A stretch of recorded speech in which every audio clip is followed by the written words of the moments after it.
Hello দর্শক, আপনাদের জন্য আজকে নিয়ে আসলাম ফ্লোট কার্ডের ডিজাইন। যারা একটি ফ্লোট কার্ড খুঁজতে আছেন তাদের জন্য আজকের ভিডিওটি একদম পারফেক্ট। ফ্লোট কার্ডের ডিজাইনগুলি দেখুন। আর আমার চ্যানেলে যদি নতুন হয়ে থাকে চ্যানেলটি সাবস্ক্রাইব করে পাশে থাকা বেল আইকনটি অন করে দেবেন। লাইক করতে বন্ধুরা বলবেন না, লাইক করলে মোটিভাই হই, ভিডিও বানাবার আগ্রহী বেড়ে যায়। পেজ থেকে দেখলে পেজটি ফলো করে রাখবেন। কাঙ্ক্ষিত মডেলগুলি আপনারা স্ক্রিনে দেখতে পাচ্ছেন। আপনাদের পছন্দ হলে মডেলগুলি আপনারা বানাতে পারেন। আপনাদের ঘর সাজাবার জন্য একদম পারফেক্ট হবে এই ফ্লোট কার্ডটি। আপনারা ফ্লোট কার্ড একটি দেখে আপনাদের পছন্দ মতে আপনারা বানাতে পারেন। আজকের ভিডিওতে আশা করি আপনাদের কাঙ্ক্ষিত মডেলটি পেয়ে যাবেন।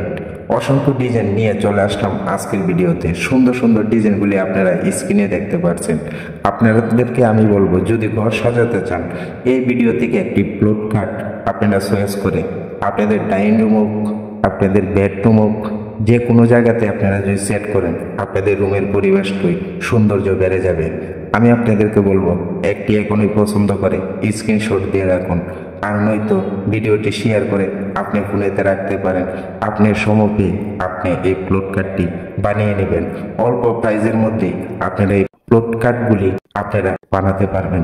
অনেকের প্রশ্ন থাকতে পারে, এই ফ্লোট কার্ডগুলির সাইজ কত? অনেক কার্ড আছে 3 ফুট পাশে, লম্বায় 6 ফুট। আবার অনেক কাঠগুলি আছে 6 ফিট অথচ লম্বা 7 ফিট। আবার অনেক কাঠ আছে 5 ফিট বাই 7 ফিট। আপনাদের রুম যদি ছোট হয় তাহলে আপনারা ছোট কাঠ বানাবেন। রুম যদি বড় হয় তাহলে 6 ফিট বাই 7 ফিট কাঠটি বাছাই করে নিতে পারেন। অনেকের প্রশ্ন থাকতে পারে, কাঠের উঁচা কতটুক থাকবে? 6 ইঞ্চি দেয় অনেকে 8 ইঞ্চি দেয়। ফ্লোট কাঠ একদম পারফেক্ট না, 6 ইঞ্চি দিয়ে আপনারা ফ্লোট কাঠগুলি বানাবেন, দেখতে সুন্দর লাগবে। আপনাদের পছন্দ মতে আপনারা বানাতে পারেন, 6 ইঞ্চি হোক বা 8 ইঞ্চি হোক। আমি বলবো 6 ইঞ্চি আপনারা বানাবেন। 6 ইঞ্চি একদম পারফেক্ট সাইজ। স্ক্রিনে যে কাঠগুলি দেখতে পাচ্ছেন, কোনো কাঠও ব্যবহার করা হয়েছে কাঠ, কোনো কাঠও ব্যবহার করা হয়েছে বোর্ড। অনেক ধরনের বোর্ড আছে, আপনারা বোর্ড দিয়েও সেই কাঠগুলি বানাতে পারেন, কাঠ দিয়েও আপনারা সেই কাঠগুলি বানাতে পারেন। আমি আপনাদেরকে বলবো, টেকসই যদি ভালো চান, একটি মজবুত কাঠ যদি চান, তাহলে আপনারা কাঠের কাঠ বাছাই করে নিতে পারেন। আশা করি আপনাদেরকে বোঝাতে পারলাম।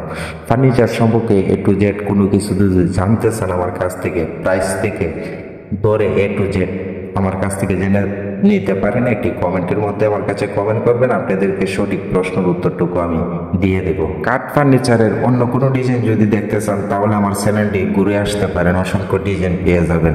সুন্দর সুন্দর ডিজাইনগুলি যদি প্রতিনিয়ত দেখতে চান তাহলে আমার চ্যানেলটি সাবস্ক্রাইব করে রাখবেন। ভালো থাকবেন, সুস্থ থাকবেন, দেখা হবে নতুন আরেকটি ভিডিওতে। ধন্যবাদ।